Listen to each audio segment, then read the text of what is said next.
В общем, я наконец-то поставил стартер на мотоцикл Урал. Погнали, посмотрим, как работает. Подходим, включаем зажигание, клацаем.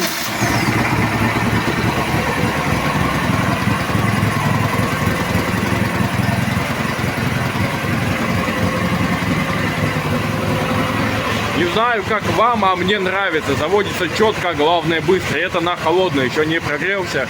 Заслонки пока еще закрыты.